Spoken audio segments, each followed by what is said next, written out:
Jatend piny Kenya William Ruto keto koke kendo keto kaka chik aguch omenda mag dongruok midendo ni Infrastructure Fund ka osingo thiro mibadhi. Ng'atachielo wito ngimane ka mamoko 4 oyudo hinyruok bang' bas bayo yo kendo kelo masira Valley Road, Nairobi. Ile mozi inatoka kama mayai juu inatu uwa polepole. Miaka zingine hapa mbele tutakuwa na makanza. Luoro medore kuom jodak ma Suna West kaluwore kod tim luoko mula e mier ka itiyo kod kwiri mager mar Mercury.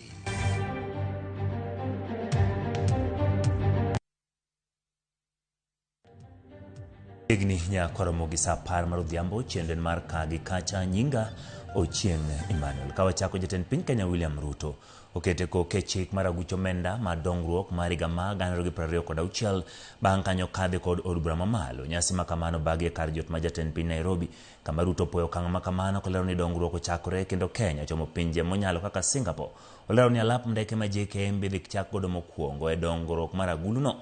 Jatend piny okoni aguluno biro bedo maonge kod mibadhi kata matin kendo omenda moro amora moketi aguluno mar NHIF nyaka ne fen gima nyaka tim ma kalure ni pod ma ibiro chuogi ni kod ting' makare mar mondo mi chop kare weche go duto.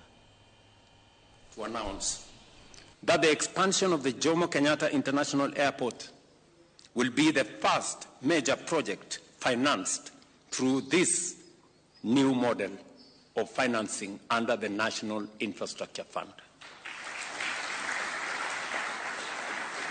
Just so that you know, and again, it looks too exact to be real, we just announced the contract for the expansion of Jomo Kenyatta International Airport. Between 15 and 20 billion shillings from the National Infrastructure Fund, from the proceeds of the Kenya Pipeline IPO, will go to financing the seed money for the expansion of Jomo Kenyatta International Airport.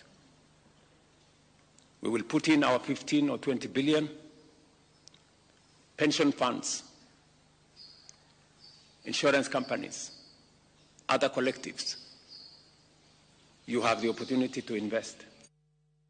Jeremba piko moro na wito ngimane masira marapaya bang' ne tume ka momoko e bwo nyamburko ma Probox Elura ma Integrity Center pa ma Nairobi Valley Road e kinde ma masira no jang'wen mamoko ne odonjo ka joma ne odonjo kod nyamburko no mar bus ma City ne obayo kendo tumo nyamburko buora e kinde mane oridore koreo chuny boma ma Nairobi. Jowuoth mane nitiere bus no koni bang' masira no dereba margi ne obwok kendo tomo ng'wech molal e kinde ma obila chako nonro mayango gima ne okelo masira no.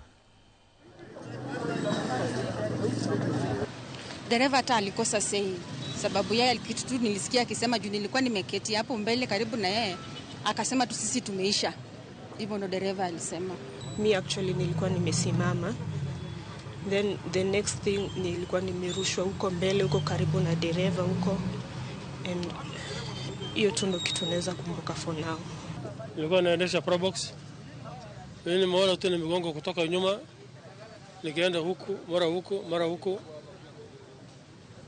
Nikasema subhanallah, la ilaha illallah. Nikaona tu gari yangu imeangalia ile pale mimi nimetoka. The cause of the accident was a matatu bus belonging to City Shuttle, which lost brakes and veered off the road, hitting very many cars. Around 6-7 cars were affected. We have taken one person who was dead. One person was dead that has been taken to City Mortuary. We had around about two seriously injured. Joale chiro mauru market mayudore county ma Nairobi kwano lal modhuro tok chiro margi muki kod tend county no ma Nairobi otieno ma piny orugodo kawuono.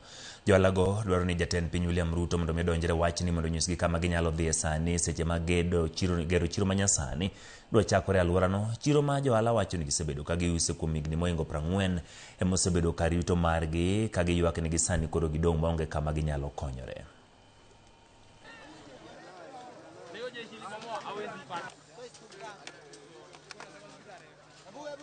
Asebedo kati uru market kae madhi higni 10 gi wiye. To kawuono kano achiew gokinyi nono kasichwa ni ogo piny kendo gik moko no kethre mang'eny kabisa. Nitie joma nyon gi mali ma pes gi ng'eny kabisa, mashinde Kendo ka manyicho loso bage mabeyo beyo, bage madhi nyaka UK, bage madhi kuonde maboyo kabisa. Kendo nyen chiro ma ji nyoseng'eyo maber kabisa. To gima wuoro ni ogolwa malit. Ogolwa malit an kaka inena ni apoda nyako matin tan manyicha ang'ang'ana gi kila kitu maisha mangi mana manyithinda. Gimotimwa rach kabisa kes omuk karwa momuk te. Biashara odhi nono nikech waseng'iewo wakeno kanyo gik moko rumo. Koro waketo wadhi kanye nikech omuka ok okonwa mapema.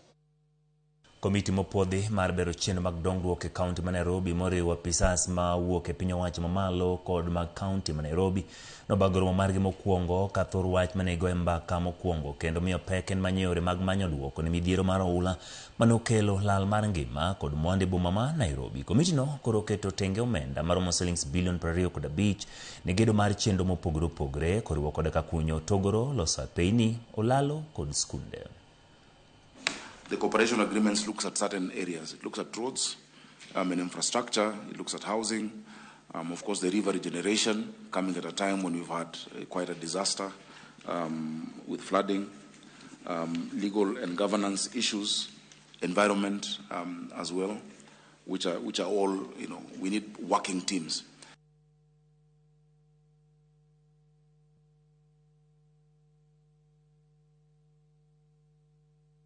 Jodak e kar chieng' od bura ma Suna West e gweng' ma Namba ywago midhiero mokel kod medruok kembe mag luoko mula kod chemical maricho makelo midhiero ne jodak kod jamni. Jodak koni kembe go osebedo ka kano pige mochido ma gitiyogo kendo gikone to gichopo gi pige mag gitiyogo kanyakla kod jamni maketo ngimagi andaki. Magi timore ka dhok mar 12 nyoro tho bang' modho pi magichich ni kod chilo kod kwiri mopuki kod kembe bang' luoko mula. Gikwayo migawo mar weche alwora NEMA mondo odonjre wachno.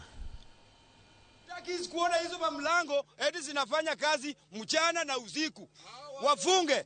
Ya pili, ile mozi inatoka pale juu mjue watu wa area. Ile mozi inatoka kama mayai juu. Inatuua polepole. Miaka zingine hapa mbele tutakuwa na makansa. Tunaomba historia ya ongo itatumaliza na tutaisha. Mfano wa leo ng'ombe karibu 11 wamelala. 15. Unaona? Sababu ya chemical.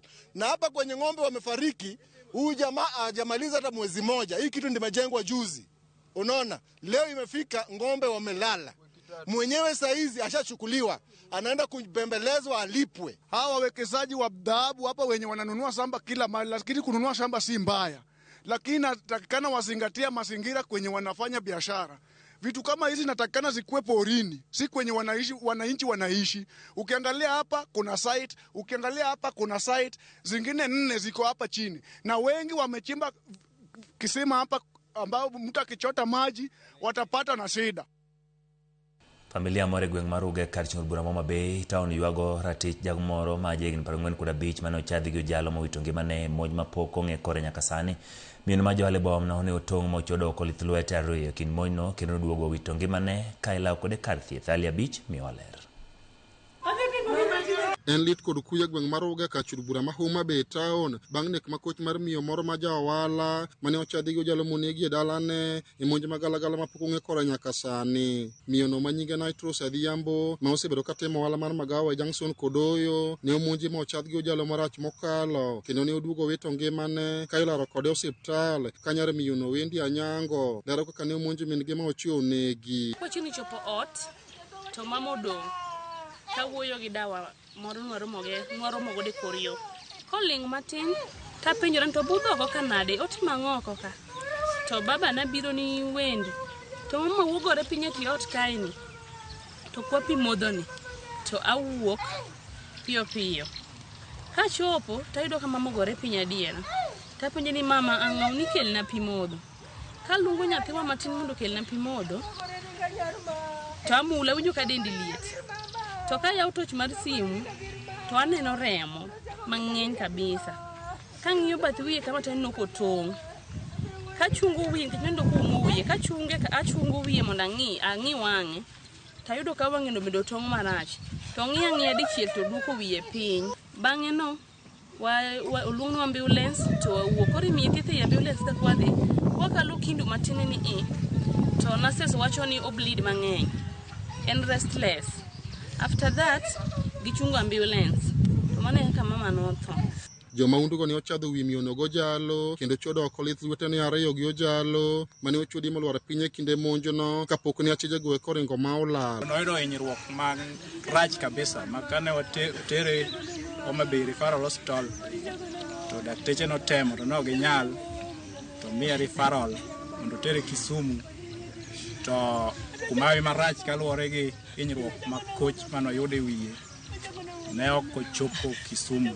Familia mare wacho ni moj ma kamano ne otim kod jogo mong'eyo miyono ka sani koro gibandho ratiro margi ka gikwayo obila e kaunti ma Homa Bay mondo otim nonro matut mar mako achije mitudo konek ma koch mar miyono. Komanda mar obila e kaunti ma Homa Bay Lawrence Koilem ne oyango nek ma koch mar miyono ka okoni obila dhi nyime kod nonro margi mar mako achije te mitudo konek ma kochno. Ni obede bura ka kaka jogweng' mwawuoyo kaka jogweng' kata nye area manyo owuotho kanyo no nyo bedo ka. Wakwayo sirikal matiyowa kata sirikal ma Kenya mondo wanwang'e haki mar chiwore motongi betu tonge kaka ng'ama tong'o rech ng'ama tong'o gimoro kata dhiang'. An aonge mang'eny sirikal okonyo mondo wanwang'e haki wa nikech nyako ni oweyo nyithindo makie ka nyithindo mipuonjo ok wakaka ko puonjo gi sani oweyo ot kapok utieko rani micho obanyo kon mondo gero odni ng'ama ne miyo wachiemo koro onge koro duto te wawene ruoth to kuyie tubune gi wang'u wasau joluo bineu gi wang'u onegi. Ali Abich, Ramogi TV, Homa Bay. Moko mon liete ma ek Joniang ywak ni piny owacho kod oganda ojwang'ogi e kinde ma gikale midhiero mathoth moting'o nok ma kuonde dak malong'o. Ne gilose gweng' ma South Kamagambo e Rongo Sub County kinde ma chiliel moro ma hike 80 ne rwake ot mogerne kod ogai mar rowere bwo riwruok maluwo Council of Elders Peter Otianga Obwanda. Agnes Alo mogerne ot manyien wacho ni osebedo kodak e ot moti kendo koth osebedo kagoye kinde duto ma koth chwe ka okwayo mondo oganda odew joma hik Joniang e kindgi.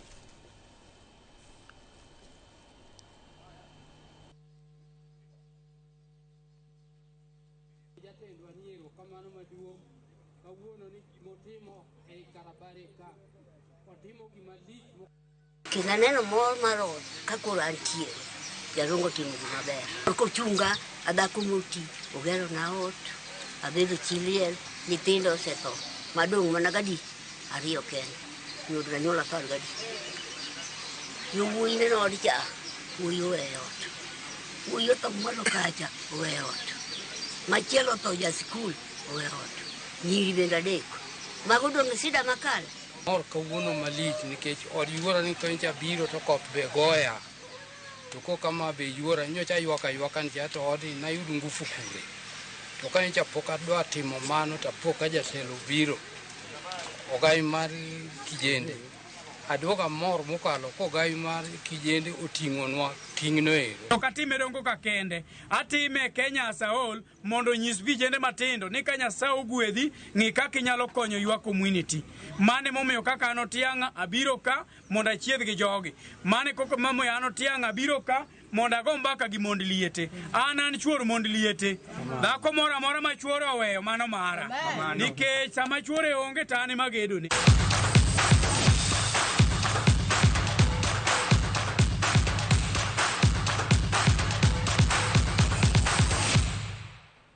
Jaloch nyadi 21 e tuke mag adhula lig maduong' ma pacho ka kotelni kocha margi Charles Sakunor ne otengo ke tuke mag FKF Cup ka geno margi koro dong' mane ka okombe mar lig maduong'. Kuta Collections FC e club kende ma ok tuge lig moro amora pacho ka modong' e tuke mag FKF Cup kuom timbe 16 mong'ado tiko madonjo round mar 16. Kuta Collections FC noloyo club mar KSG Ogopa FC gol 1-0 e round mar 32 tugo manyo bagi alap makasarani Annex.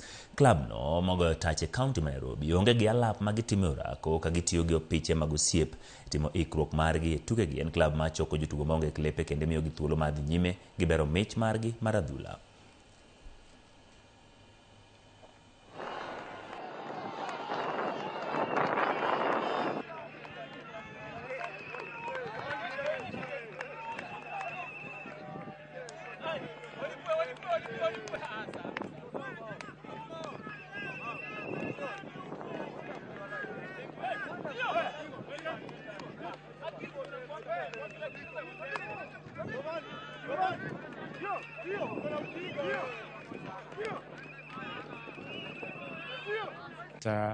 Compared to the previous game, our team has gelled, and we are looking forward to the next match, and we are very confident that whoever we face, we're going to win.